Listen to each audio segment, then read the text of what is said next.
So, with the continuing success of the all-black superhero film Black Panther, that has now reached over $740 million worldwide, which, of course, like I said, is going to surpass $1 billion worldwide. And I just may go see it again for a third time just to help pass that threshold.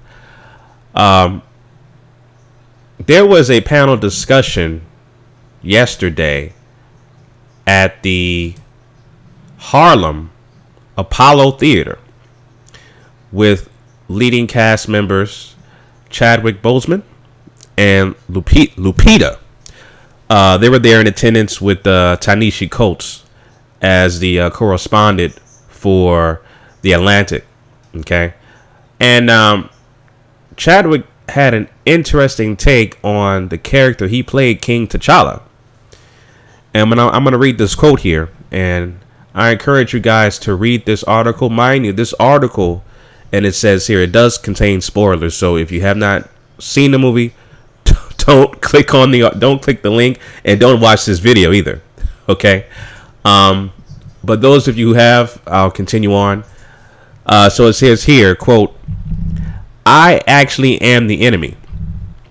Boseman said of his character in wide-ranging discussion with his Black Panther castmate Lupita Nyong'o and Atlantic's national correspondent Ta-Nehisi Coates at Harlem's historic Apollo Theater on Tuesday.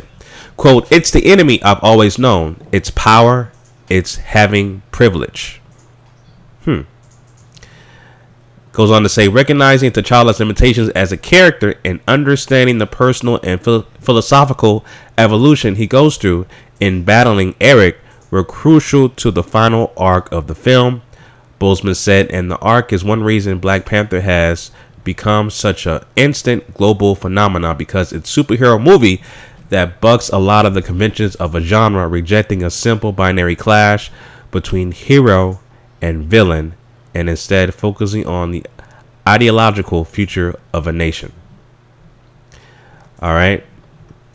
And he also meant to say that T'Challa was born with a vibranium spoon in his mouth. Okay. So for those, like I said before in my other video regarding the my take on it, you know, T'Challa was born into wealth. You know, he was born into a royal family, so he was privileged. You know, similar to what you see here with the so-called president of the United States, Donald Trump, aka Clockwork Orange. He was born into wealth, privileged. So what does he know? What does he know about struggle? What does he know about poverty? What does he know about building yourself up from ground zero? Same thing with King T'Challa. What does he know about building yourself up from ground zero? What does he know about, you know, coming from a broken home, which, you know, you had no control over? And, you know, that rage builds up inside of you, wanting to find answers, right? What do you know about that? You don't, because you never experienced that. So that's what Chadwick is explaining. And I totally agree with this assessment, you know, and my sentiments exactly as far as how I thought about King T'Challa was the fact that he was born into wealth. You know, he doesn't understand the struggle. I consider King T'Challa somewhat of the civil rights movement. You know, that's what I consider King T'Challa. One of my subscribers made a great point about you need to have a combination of Malcolm X and MLK, Martin Luther King, and a combination, you know, of other, you know, black leaders, you know, in the past as well. You just can't coincide one ideology. It needs to be a combination of a lot of different ideologies, you know, to make up these kind of characters. But I tend to gravitate towards Erik Killmonger, and a lot of people, you know, a lot of people also agree that they gravitate towards Killmonger more than they do T'Challa. And Chadwick, who plays the lead character, King T'Challa, he He agrees. I read somewhere that Michael B. Jordan wanted to play King T'Challa. He really wanted to play Black Panther. But the role that he played, he killed it. Killmonger, this role right here, to me, is Oscar-worthy performance. It needs to be nominated for an Oscar. That's his breakout role, and I think he needs to be nominated for an Oscar.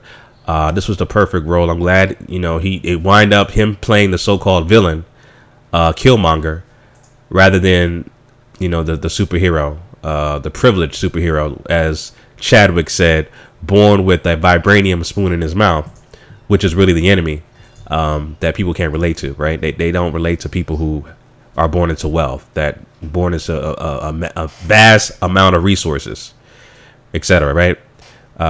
So again, like I said, I agree with Chadwick in his assessment with this panel discussion they had yesterday at the Apollo Theater in Harlem. I totally agree. I totally agree with this assessment. And yeah, family, I just wanted to share this article with you guys. I just saw the article here on Twitter. I don't know if this was actually recorded in video. I'm not exactly sure yet. Maybe it'll come up in a future, I don't know, special or something like that. I'm not sure. But if you guys know of any links about this panel discussion being recorded, let me know in the comment section down below. If there is any video footage, I'll definitely like to watch this. So yeah, family, I'll have the article in the description so you guys can check it out yourself. Like I said, if you have not seen the movie, don't click on the link. And I'm surprised you listened to this entire video, and I warned you prior to me going in depth into this article that this article does contain spoilers if you have not watched the film. So anyway, family, those are my thoughts on that. Leave your comments down below in the comment section. Till next time, family, Chauncey, aka the Black Separatist, signing out.